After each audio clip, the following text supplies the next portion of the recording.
Hello, good morning everyone. I'm Vikram and I'm excited to be here as the founder of GramMathics, a unique tutoring startup dedicated to helping students excel in their 11 plus exams and GCSEs. At GramMathics, we believe that every student learns differently, which is why we focus on personalized attention and bespoke learning to suit individual needs and skill levels. And this is the main reason why my intake every year is very low, because I want to personally focus on every child's skill development. Our goal is not just to teach maths, but to build confidence, critical thinking, and problem solving skills that will help students succeed beyond exams. Whether a student needs support with fundamentals or is aiming for top grades, our tailored approach ensures that they reach their full potential. Today, I'm going to walk you through a set of questions that I discussed in one of my recent classes and found interesting because it covers a range of topics such as probability, ratio and proportion, and data interpretation in just few minutes. So let's dive into that and make maths both accessible and enjoyable. Here we go. On the top, we see a table which is partially populated, and then we see a question. I always emphasize in my classes to read the question properly. Read the question to understand it and underline any key figure or any key information that will be useful in solving the problem. Okay, so here is the question. There are 60 boys and 90 girls at GMV College. I can see that on the table on the totals. Each student has to study one language in year 7, and I can see there are 3 options: French, Spanish and German. Use the following information to complete the table showing the various choices. So this is our problem statement: complete the table. So whatever cells are missing in the above table, they need to be populated. Okay, the useful information. First, the probability that a student chosen at random studies French is 0.4. We'll come back to that. Twice as many students study Spanish as those studying German. Okay. So first thing first, what is probability? In the classes we have learned so far, probability is likelihood or chance of something happening. For example, if I toss a coin, both heads and tails have equal chance of coming and there is no third outcome. It is either heads or tails. So total number of outcomes are 2, but it will either be heads or tails. So they both have 50% equal chance of happening. Okay, and this 50% can be written as 1 by 2 because it is half, or it can be written in form of decimal as 0.5. So total probability is always 1 or 100%. So let's move on to crack the question and see what are the key elements that will help us solve the problem. Okay, so first one is French is 0.4. So this is the probability that a student chosen randomly is actually studying French. And the second information is twice as many students study Spanish as those studying German. Okay, let's solve the problem. All right, the first statement, the probability that a student chosen at random studies French is 0.4. Now, where would you see this in the table?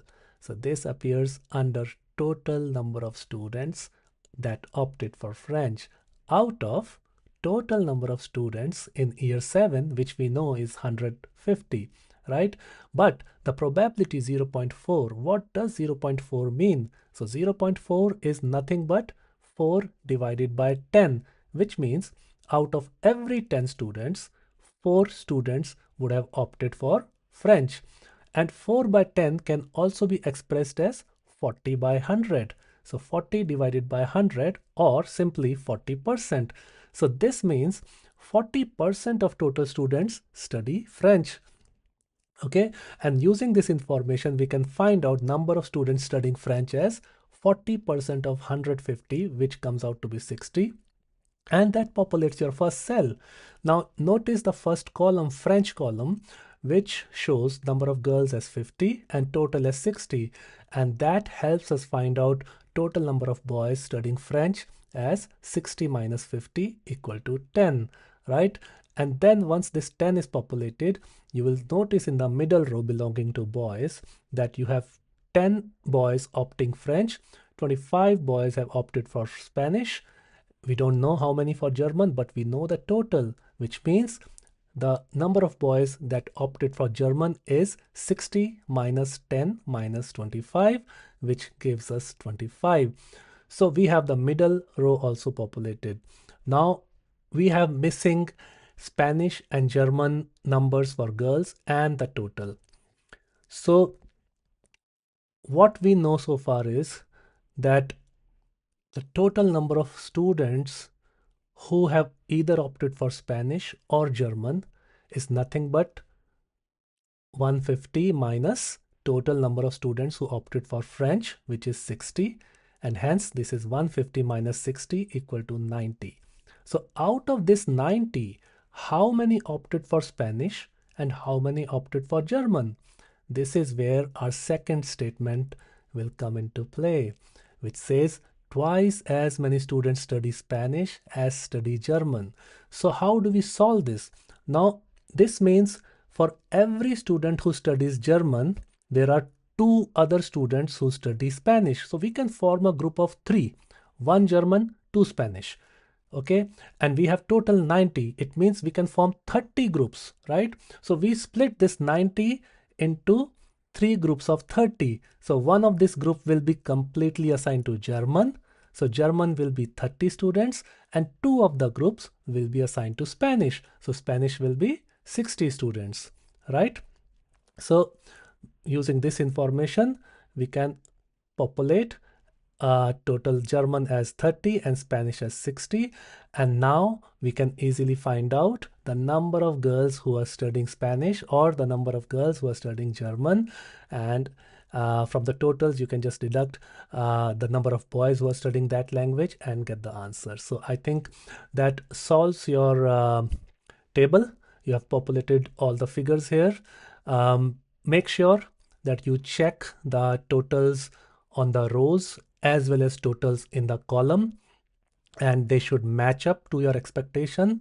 For example, girls 50 plus 35 plus 5 should add up to 90. If not, then you will have to go back and see where you made a mistake in your calculations. Similarly, check columns as well. For example, you choose Spanish, 35 plus 25 should come as 60. German, 5 plus 25 should come as 30. So if every column total and every row total is matching, then we are sure that we have created a correct table. And creating a correct table is very important because that will lead to all the subsequent questions being solved correctly, as they all are dependent on this table. Okay. Question number 2. What is the probability that a girl chosen at random studies German? So notice that in this question we are only talking about girls. Hence, our only scope here is the first row belonging to girls. So we have to find out number of girls who are studying German, which is 5 from the table. And this will be our numerator. So total number of girls are 90. So this will be our denominator. Hence, the probability that the girl chosen at random is studying German is nothing but 5 divided by 90. So out of 90 girls, 5 girls are studying German. Hence, the probability is 5 divided by 90, which simplified is 1 divided by 18, and that is our answer. Question number 3. A boy chosen at random does not study Spanish. Does not study Spanish. So this question is very similar to question number 2, but it is about not studying Spanish, which means you are studying French and German, and this is only about boys. So this is only about the middle row. So 10 French and 25 German, exclude Spanish. So that is the number of boys not studying Spanish. Total is 35, and this will be our numerator.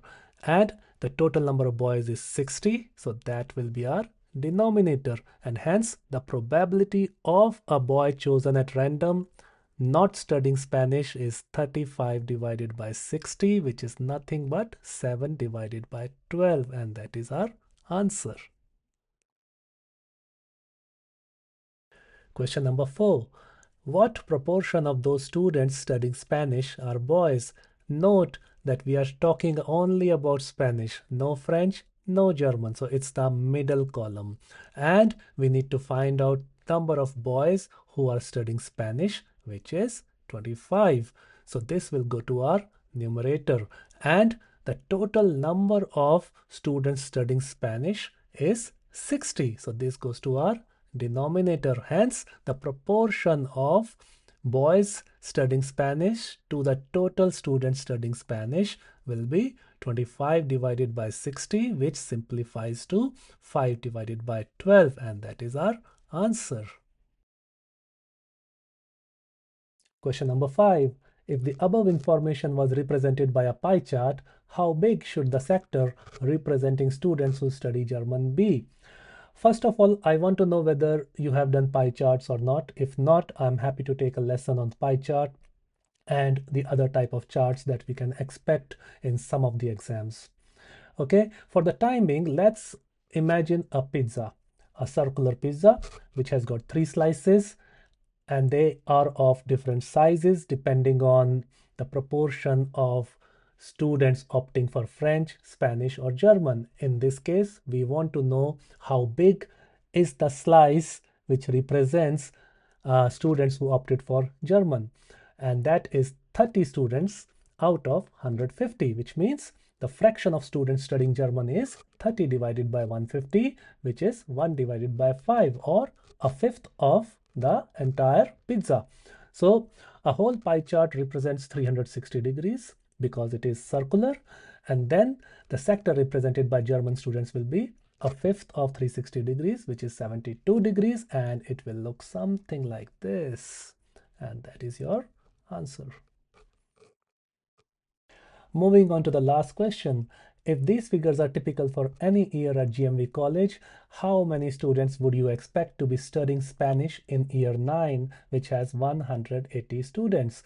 So this is essentially a ratio and proportion question, because the question suggests that for any year, the proportion of students opting for French, Spanish, or German is going to be same. So for year 7, it is given that out of the class of 150, number of students studying Spanish are 60, right? So I will use a unitary method here, which means that if the class had only one student, this would have been a fraction as 60 divided by 150, which is 2/5. And then I will use this 2/5 for the class of 180, and this will become 2/5 of 180, which is 72. So 72 students will be studying Spanish in year 9, which has 180 students. So this is our answer. I hope you enjoyed the lesson and the solutions. Feel free to provide any feedback in the comment section.